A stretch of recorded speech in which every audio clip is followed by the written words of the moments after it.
అమృత స్వరము నీ దివ్య వాక్యం అవనికి వరము నీ ప్రేమ కావ్యం అమృత స్వరము నీ దివ్య వాక్యం అవనికి వరము నీ ప్రేమ కావ్యం అజరం అమరం నీ వాక్యం మననం మధురం నీ కావ్యం అజరం అమరం నీ వాక్యం మననం మధురం నీ కావ్యం అజరం అమరం నీ వాక్యం మననం మధురం నీ కావ్యం. దేవుని యందు ప్రియమైన వారలారా, అందరికీ నూతన సంవత్సర శుభాకాంక్షలు తెలియజేసుకుంటా ఉన్నాను. మనము ఈ నూతన సంవత్సరం సందర్భంగా కొన్ని బైబిల్ పరంగా ఉన్నటువంటి విషయాలని ధ్యానించుకుందాం. మనకి ఈ నూతన సంవత్సరానికి ఉన్న సంబంధం ఏంటయ్యా అంటే, మనము గత వారమే క్రిస్మస్ పండగ చేసుకున్నాం. మనకి లోకరక్షకుడైనటువంటి యేసు పుట్టాడు. పుట్టినరోజుని మనం క్రిస్మస్ పండగగా చేసుకున్నాం, ఆరాధించాం. అయితే మనం గనక లూకా సువార్త 2వ అధ్యాయము 21 నుంచి చూద్దాం. అంతకుముందేమో మనకి యేసు జన్మించడం జరిగింది. జన్మించిన తర్వాత దేవదూత గొర్రెల కాపర్లకి ఆ సమాచారాన్ని తెలియజేయడం జరిగింది. ఆ గొర్రెల కాపర్లు వెళ్ళి ప్రభువును చూడటం జరిగింది. అంత మాత్రమే కాదు, వారు దేవుని మహిమపరచుచు స్తోత్రము చేయుచు తిరిగి వెళ్ళడం జరిగింది. 20వ వచనం దాకా. 21వ వచనం, లూకా సువార్త 2వ అధ్యాయము 21వ వచనం, ఆ శిశువుకు సున్నతి చేయవలసిన 8వ దినము వచ్చినప్పుడు గర్భమందు ఆయన పడక మునుపు దేవదూత చేత పెట్టబడిన యేసు అను పేరు వారు ఆయనకు పెట్టిరి. 8వ రోజున యూదులు ఖచ్చితంగా సున్నతి చేయించుకోవాలి. యెహోవా పెట్టినటువంటి నిబంధన. ఆ నిబంధన ప్రకారంగా 8వ రోజున ఆయనకి 8వ రోజున పెట్టారు యేసు అని. ఎవరు పెట్టమన్నారు? దేవదూత. ఇక్కడ చాలా క్లియర్గా ఉందో చూడండి. ఆ శిశువుకు సున్నతి చేయవలసిన 8వ దినము వచ్చినప్పుడు గర్భమందు ఆయన పడక మునుపు, గర్భమందు పడక మునిపే దేవదూత చేత పెట్టబడిన యేసు అను పేరు వారు ఆయనకు పెట్టిరి. ఈ 8వ రోజు చూడండి, 25 పుట్టినరోజు, 25, 26, 27, 28, 29, 30, 31, 1. సో ఈ నూతన సంవత్సరం అనేటువంటిది యేసు అనే నామకరణోత్సవం మనకు పండగ. ఆ విధంగా క్రైస్తవులకి పండగ, అందరికీ పండగే. ఆయన లోకరక్షకుడు. లోకరక్షకుడు సమస్త మానవాళిని పాపాల నుండి రక్షించడానికి ఆయన జన్మించడం జరిగింది. కాబట్టి మేము క్రిస్టియన్స్మే చేసుకుంటాము అనేది ఏం లేదు. మోషే ధర్మశాస్త్రాన్ని పాటిస్తూనే ఇంకా పాటించాల్సినవి చెప్పాడు. ఇంకా పాటించాల్సినవి ఏమేమి ఉన్నాయో అవి చెప్పడం జరిగింది. ఆ ఇంకా పాటించాల్సినవి అనే కాడే వాళ్ళకి ఈయనకి తేడా వచ్చింది. ఎందుకంటే ఈయన చెప్పేటువంటివి పాటించాలి అంటే చూడటానికి చాలా సింపుల్గా ఉంటాయి, కానీ చాలా లోతైనటువంటివి, చాలా కష్టతరమైనటువంటివి. కష్టం అంటే ఇహలోక సంబంధంగా జీవనం సాగించేటువంటి వాళ్ళకి కష్టమే తప్ప, ఎప్పుడైతే ఈ పాపాలని, ఈ చెడు లక్షణాలని, వీటిని వదిలేయాలనుకుంటున్నటువంటి వాళ్ళకి, వదిలేసే వాళ్ళకి ఇవి చాలా సులభతరమే. ఇవి చాలా సులభతరం. వాటిని చెప్పాడు. కొన్ని అసలు పాపాలకు సంబంధం లేని చెప్పాడు. ఏం చెప్పాడు? బేదలను కనికరించమన్నాడు. ఉపమానాల రీతిలో చెప్పాడు కదా. నేను ఒక పక్క గొర్రెల్ని, ఒక పక్కన మేకల్ని పెట్టేసి మీరు యువతలకు రండి, నాకు సహాయం చేశారు, మీరు ఆకలి కొన్నప్పుడు నాకు అన్నం పెట్టారు, నాకు దప్పికైనప్పుడు దాహం ఇచ్చారు. ఎప్పుడు ఇచ్చావు? వీళ్ళలో ఒకళ్ళకి చేశారు కాబట్టి నాకు చేసినట్లే. క్లియర్గా వాళ్ళనేమో మీరు చేయలేదు, మీరు నరకానికి పోండి, మీరు స్వర్గానికి పోండి, చాలా క్లియర్గా ఎంత చక్కగా. ఇక్కడ బీదలను ఆదరించే విషయంలో పాపం చేయటం ఏంది, చేయకపోవటం ఏముంటుంది? ఎవరైనా ఆదరించవచ్చు కదా, సులభతరమే కదా. ఆకలైనోడికి అన్నం పెట్టడం సులభతరమే కదా, దప్పికైనోడికి దాహం ఇవ్వటం సులభతరమే కదా, బట్టలు లేనివాడికి బట్టలు ఇవ్వటం, ఎవరన్నా ప్రాంతం నుంచి వచ్చే వాళ్ళని ఆదరించటం, చెరసాల్లో ఉన్న వాళ్ళని పలకరించటం, అనారోగ్యంగా ఉన్న వాళ్ళని పలకరించటం, ఇవన్నీ కూడాను ఈజీయే కదా. వీటికి పాపాలకు సంబంధం ఏముంది? అవి చేయొచ్చు కదా. బీదలను కనికరించువాడు యెహోవాకు అప్పిచ్చువాడు కదా.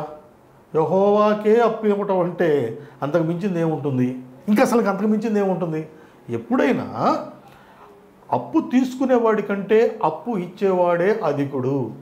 ఇక్కడ బీదలను కనికరించటం అంటే, బీదలను కనికరించడం, యెహోవాకు అప్పు ఇవ్వడం అంటే యెహోవా కన్నా గొప్పవాడు అన్నట్లు అంత స్థానంలో పెట్టాడు బీదలను కనికరించేటువంటి మనిషిని. ఆ స్థానంలో యెహోవా నాకన్నా గొప్పవాడివయ్యా అని యెహోవానే పెట్టాడు, యెహోవానే పెట్టాడు. దాన్ని పాటించడానికి ఎవరికైనా అభ్యంతరం ఏముంటుంది? అది చాలా సింపుల్ కదా. యేసుక్రీస్తు చెప్పినటువంటివి నేను మోషే ధర్మశాస్త్రాన్ని కొట్టివేయటకు రాలేదు.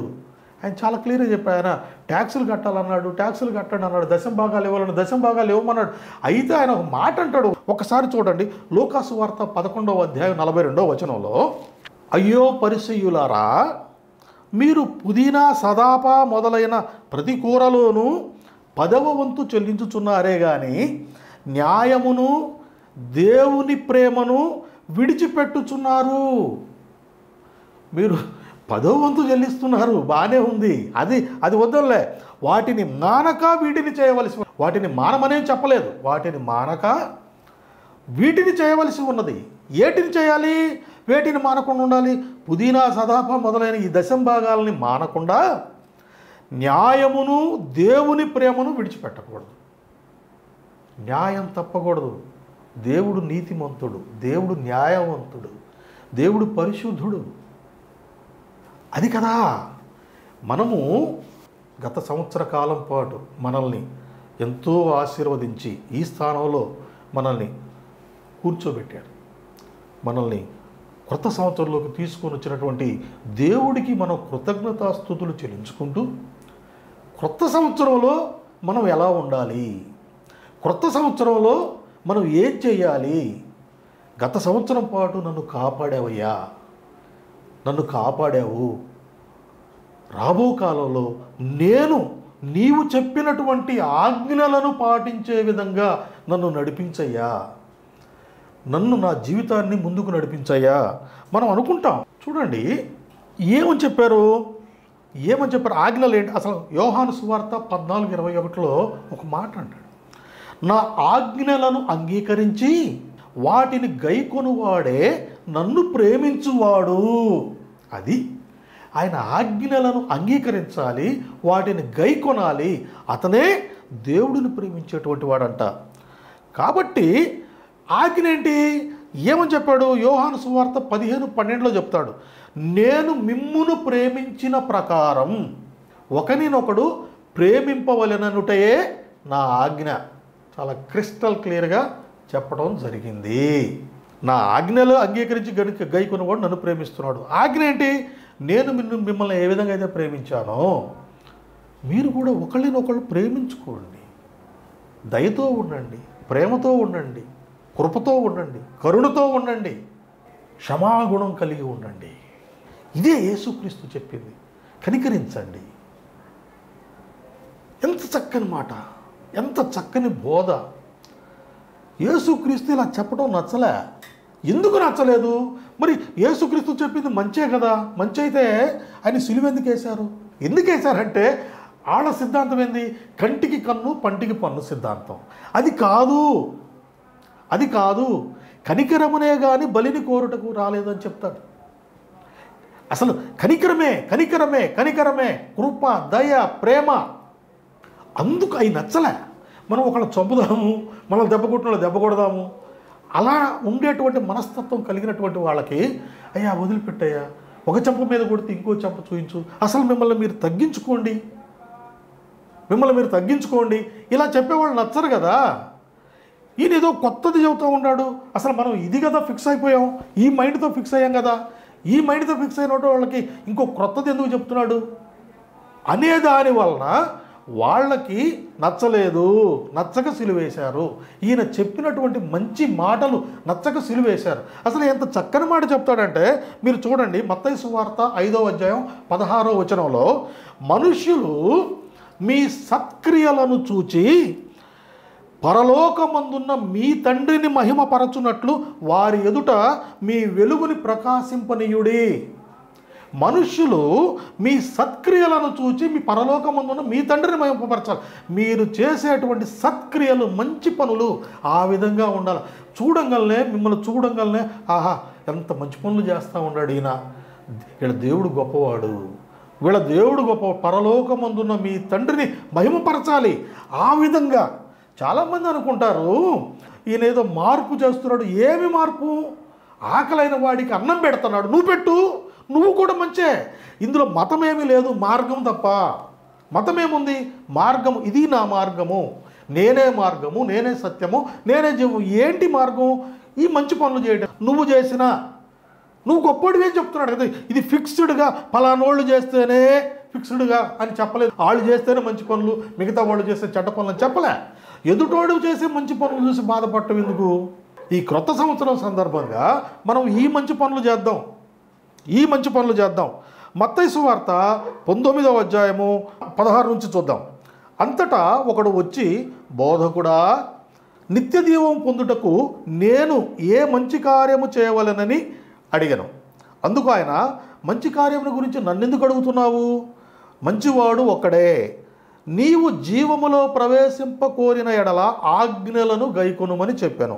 అతడు ఏ ఆజ్ఞలని ఆయనను అడగగా, యేసు, నరహత్య చేయవద్దు, వ్యభిచరింపవద్దు, దొంగిలవద్దు, అబద్ధ సాక్ష్యం పలకవద్దు, తల్లిదండ్రులను సన్మానింపుము, నిన్ను వలె నీ పొరుగువాని ప్రేమింపవలను అనునయే అని చెప్పాను. 10 కమాండ్మెంట్స్. అందుకు ఆ యవనస్తుడు, ఇవన్నీ అనుసరించుతూనే ఉన్నాను, ఇక నాకు కొదవేమని ఆయనను అడిగాను. ఇవన్నీ నేను చేస్తున్నాను. చూడండి, 10 కమాండ్మెంట్స్ను ఫాలో కావడం చాలా కష్టము. అట్లాంటి ఆ వ్యక్తి 10 కమాండ్మెంట్స్ను కూడా ఫాలో అవుతున్నటువంటి వ్యక్తి ఇక్కడికి వచ్చేలేకే చాలా బాగుంటుంది. చూడండి, ఇక నాకు కొదవేమని ఆయనను అడిగాను. అందుకు యేసు, పరిపూర్ణుడగుటకు నీవు కోరిన ఎడలా పోయి నీ ఆస్తిని అమ్మి బేదలకిమ్ము, అప్పుడు పరలోకమందు నీకు ధనము కలుగును. నీ ఆస్తిని అమ్మి బేదలకిమ్ము. ఫైనల్ కంక్లూజన్, నువ్వు 10 కమాండ్మెంట్స్ ఫాలో అయినప్పటికీ నీకున్నటువంటి చివరగా నువ్వు చేయాల్సినటువంటిది ఏందయ్యా అంటే నీ ఆస్తిని అమ్మి బేదలకు ఇవ్వమన్నాడు. 10 కమాండ్మెంట్స్ కూడా అమలు చేయగలిగినటువంటి, ఫాలో కాగలిగినటువంటి ఆ వ్యక్తి ఈ పని మాత్రం చేయలేకపోయినాడు. ఆ దెబ్బకి అక్కడి నుంచి వెళ్ళిపోతాడు. అక్కడేనమాట ధనవంతుడు పరలోక రాజ్యంలో ప్రవేశించడం కంటే ఒంటి సూది బెజ్జంలో దూరట సులభం అని చెప్పిన మాట ఆ సందర్భంలో. అది చూడండి, కంటిన్యూటీ. అప్పుడు పరలోకమందు నీకు ధనము కలుగును, నీవు వచ్చి నన్ను వెంబడించుమని అతనితో చెప్పాను. అయితే ఆ యవనస్తుడు మిగుల ఆస్తి గలవాడు గనక ఆ మాట విని వ్యసనపడుచు వెళ్ళిపోయెను. ఫాలో కాలే. అంటే మనము అన్నీ కూడా త్యజించే స్థితి అంటారు. అన్నీ త్యజించే స్థితి. నీ దగ్గర ఏమీ పెట్టుకోవాల్సిన అవసరం లేదు, ఏమీ అవసరం లేదు, అంతా దేవుడే ఇస్తాడు. ఎంత రెవల్యూషనరీ థింకింగ్. దాన్నే మనము ఇంకా వేరే పరిభాషలో చెప్పాలంటే ఏమీ లేని స్థాయికి పోవటం అంటే ఎంత గొప్ప స్థాయో. యేసయ్య తండ్రి చెప్పింది, 10 కమాండ్మెంట్స్ ఫాలో అయినోడు కూడా ధనం వదులుకోలేకపోతా ఉన్నాడు. ధనం మీద అంత ఆశ, ధనం మీద ఆశ పెట్టుకోవద్దని చెప్పాడు ఆయన. వస్తుందబ్బా, వచ్చినప్పుడు వస్తుంది. ఎన్ని వదిలేయాలి. తర్వాత మనము నూతన సంవత్సరం సందర్భంగా యేసుక్రీస్తు మనకి బోధించినట్లుగా మనం అమలు చేసుకుంటూ వెళ్ళాలి. మనకి మోషే ధర్మశాస్త్రం ఏం చెప్పింది? ఈయన చెప్పాడు. మోషే ధర్మశాస్త్రంలో ఇందాక నేను చెప్పాను చూడండి, ఏమని చెప్పాను? కంటికి కన్ను, పంటికి పన్ను చెప్పాను కదా. ఇక్కడ ఈయన ఏమంటా ఉన్నాడంటే, నరహత్య చేయవద్దు, నరహత్య చేయవాడు విమర్శ లోనగునని పూర్వీకులతో చెప్పబడిన మాట మీరు విన్నారు కదా. నేను మీతో చెప్పున్నదేమనగా సహోదరుని మీద కోపపడు ప్రతివాడు విమర్శకు లోనగును. సహోదరు మీద కోపమే పడొద్దు. తన సహోదరుని చూచి వ్యర్థుడా అని చెప్పువాడు సభకు లోనగును, ద్రోహి అని చెప్పువాడు నరకాగ్నికి లోనగును. ఎంత చక్కగా అసలుకి ఎంత సౌమ్యంగా ఉండాలో చెప్తా ఉంటాడు. అలాగే వ్యభిచారము చేయవద్దని చెప్పబడిన మాట మీరు విన్నారు కదా, వ్యభిచారం చేయొద్దనేది విన్నారు కదా. నేనే చెబుతున్నానంటే అమెండ్మెంట్స్, మోషే ధర్మశాస్త్రానికి ఉన్నటువంటి అమెండ్మెంట్స్. నేనేం చెప్తున్నానంటే స్త్రీని మోహపు చూపుతో చూచు ప్రతివాడు అప్పుడే తన హృదయమందు ఆమెతో వ్యభిచారము చేసిన వాడగును. వ్యభిచారం చేయడం కాదు, చూస్తేనే వ్యభిచారం. మోహపు చూపుతో చూస్తే వ్యభిచారం చేసినట్లు అంటాడు. అట్లాగే ఒకడు తన భార్యను విడనాడు వాడు ఆమెకు పరిత్యాగ పత్రికను ఇవ్వవలెనని చెప్పబడి ఉన్నది కదా. నేనేమి చెప్తున్నానంటే వ్యభిచార కారణమును బట్టి కాక తన భార్యను విడనాడు ప్రతివాడు ఆమెను వ్యభిచారిణిగా చేయుచున్నాడు. ఒక్క వ్యభిచారం అనొక్క కారణం తప్ప గయ్యాళిది, డబ్బు దుబారా చేస్తుంది, నా తల్లిదండ్రులను చూడటం లేదు, ఇలాంటి ఏ కారణము కూడాను నిలబడవు. ఎంతో చూడండి. అంతకుముందు జస్ట్ నరహత్య చేయవద్దు, వ్యభిచారం చేయవద్దు, లేకపోతే భార్యని విడనాడాలంటే పరిత్యాగ పత్రిక సరిపోయింది, అక్కడితో ఆగిపోయింది మోషే ధర్మశాస్త్రం. కానీ ఈయన ఎంత అమెండ్మెంట్స్ చూస్తూ ఉండండి. అలాగే నువ్వు అప్రమాణము చేయక నీ ప్రమాణములను ప్రభువుకు చెల్లింపవలెనని పూర్వీకులతో చెప్పబడిన మాట విన్నారు కదా.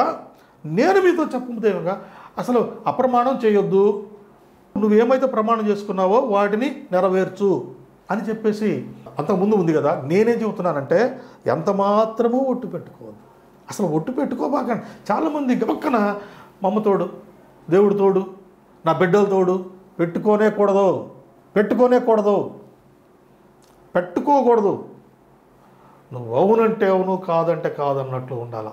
ఎస్, అది ఎప్పుడు వస్తుంది?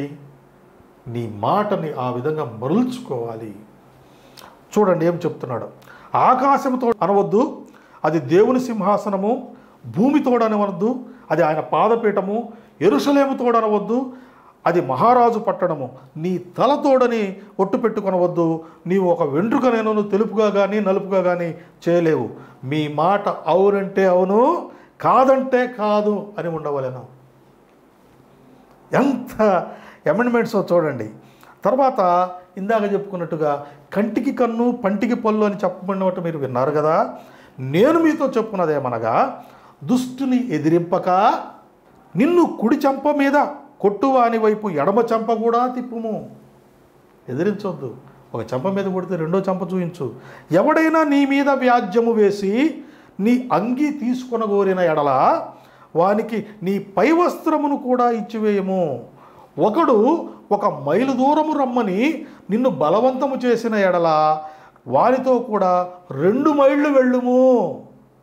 నిన్ను అడుగువానికి ఇమ్ము, నిన్ను అప్పు అడుగగోరు వారి నుండి నీ ముఖము తిప్పుకొనవద్దు. ఇన్ని అమెండ్మెంట్స్. తర్వాత ఇంకోటి కూడా అమెండ్మెంట్. నీ పొరుగువాని ప్రేమించి నీ శత్రువును ద్వేషించుమని మీరు విన్నారు కదా. నేను మీతో చెప్పున్నదేమనగా మీరు పరలోకమందున్న మీ తండ్రికి కుమారులై ఉండునట్లు మీ శత్రువులను ప్రేమించుడి, మిమ్మును హింసించు వారి కొరకు ప్రార్థన చేయుడి. ఎంత గొప్ప మాట. మిమ్మల్ని హింసించే వాళ్ళ కోసం ప్రార్థన చేయండి. మీరు మిమ్మల్ని ప్రేమించు వారినే ప్రేమించిన ఎడల మీకేమి ఫలము కలుగును? ఎవరైతే నిన్ను ప్రేమిస్తున్నారో వాళ్ళనే నువ్వు ప్రేమిస్తున్నావు. దానివల్ల ఏముంటుంది? దానివల్ల ఏం ఉపయోగం లేదు. సుంకరులు మిగతా వాళ్ళు కూడా అట్నే చేస్తున్నారు. మరి మీ యొక్క ప్రత్యేకత ఏంటి? మీ సహోదరులకు మాత్రము వందనము చేసిన ఎడల మీరు ఎక్కువ చేయుచున్నదేమి? అన్ని జనులను అలాగ చేయుచున్నారు కదా. మరి మీరు కొత్తగా చేస్తుందే లేదు కదా.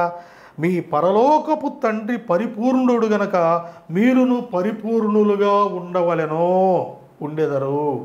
మీరు మిగతా వాళ్ళని గనక ప్రేమిస్తే మీ పరలోకపు తండ్రి పరిపూర్ణుడు, మీ పరలోకపు తండ్రి పరిపూర్ణుడు, మీరు కూడా పరిపూర్ణంగా ఉండాలంటే ఇవన్నీ చేయాలి, ఇవి చేయాలి, పరిపూర్ణంగా జీవించాల. ఈ నూతన సంవత్సరం సందర్భంగా ప్రతి ఒక్కళ్ళు బైబిల్లో చెప్పిన విధంగా పరిపూర్ణంగా జీవించాల. పరిపూర్ణంగా జీవించటం అంటే ఈ విధంగా జీవించాల. ఈ విధంగా జస్ట్ ఏదో కాదు. క్రైస్తవ జీవితం చాలా కష్టతరమైనది.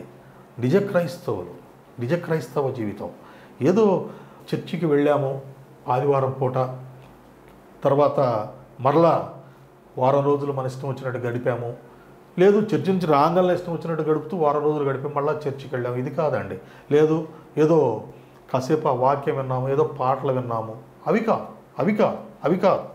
కొంతమంది నేను గమనిస్తూ ఉంటాను, ప్రార్థనలు ఎక్కడ పడితే అక్కడ ఎలా పడితే అలా చేస్తున్నారు. అన్యజనుల్లో అవహేళనకి గురయ్యే పరిస్థితులు తీసుకొని వస్తున్నారు. అది కాదు. బైబిల్లో అలా లేదు కదా. బైబిల్లో అలా లేదు. ఏమని ఉన్నది? నీవు ప్రార్థన చేయునప్పుడు నీ గదిలోకి వెళ్ళి తలుపు వేసి రహస్యమందున్న నీ తండ్రికి ప్రార్థన చేయమని ఉంది. అది ప్రార్థన చేసేటువంటి విధానం. అది అంతేగాని నలుమూలలుగా పోయి అలా చేయకూడదు. అలాగే వ్యర్థమైన మాటలు మాట్లాడకూడదు. అసలుకి నీకు అంటూ ఒక ప్రార్థన కూడా ఇచ్చేళ్ళాడు. పరలోకమందున్న మా తండ్రి, నీ నామము పరిశుద్ధపరచబడునుగాక, నీ రాజ్యము వచ్చుగాక. ఇది పరలోకపు అనకంటూ ఒక ప్రార్థన ఇచ్చాడు. మిగతా అంతా దేవుడే చూసుకుంటాడని కూడా చెప్పడం జరిగింది. కనుక మనము ఎలా గడపాలి అంటే ఈ నూతన సంవత్సరం సందర్భంగా ఎలా గడపాలి ఒక్కసారి చూడండి. మనం ఎలా జీవించాలి అంటే యోహాను సువార్త 8వ అధ్యాయము 46వ వచనము, నా యందు పాపమున్నదని మీలో ఎవడు స్థాపించును. ఇది ప్రతి క్రైస్తవుడు ఈ విధంగా జీవించాలి. నాలో పాపం ఉన్నదని మీలో ఎవడు స్థాపించును అనగలిగేంత, అంటే మనం ఒక్కొక్క పాపాన్ని త్యజించుకుంటూ వెళ్ళాలి. మారు మనసు పొందాలి, మారిపోవాలి. దేవుని వైపు మన దృష్టి ఉండాలి, దేవునిలో ఉండాలి. నూతన సంవత్సరం సందర్భంగా మనం ఇది చేయాలి. ఆ విధంగా మన జీవితాలు ముందుకు సాగాలని నేను కోరుకుంటూ ఈ వాక్యాన్ని ఇంతటితో ముగిస్తా ఉన్నాను. చిన్న ప్రార్థన చేసుకుందాం. మహోన్నతుడా, మహాశయుడా, మేము నూతన సంవత్సరంలోకి ప్రవేశించాము తండ్రి. గత కాలం అంతా మమ్మల్ని నీ కంటి రెప్పలా మమ్మల్ని కాపాడావు తండ్రి. నీకు వందనాలు తండ్రి. రాబో కాలంలో కూడా మేము క్షేమంగా ఉండులాగున నిరంతరం మాకు తోడుగా ఉండి నీవు మాకు చూపించిన మార్గంలో పయనించే విధంగా మమ్మల్ని అందరినీ సిద్ధం చేయమని, ఆ విధంగా నడిపించుమని మా ప్రభువును నీ ప్రియకుమారుడైన యేసయ్య నామమున అడుగుతున్నాం తండ్రి. ఈ వాక్యాన్ని విన్నటువంటి ప్రతి ఒక్కరిని పేరు పేరున దీవించండి తండ్రి. నీ యొక్క వాక్యాన్ని ప్రచురం చేస్తున్నటువంటి కీర్తన ఛానల్ వాళ్ళని ఆశీర్వదించుమని మా ప్రభువును నీ ప్రియకుమారుడనైన యేసయ్య నామమున వేడుకుంటున్నాం మా తండ్రి. ఆమేన్.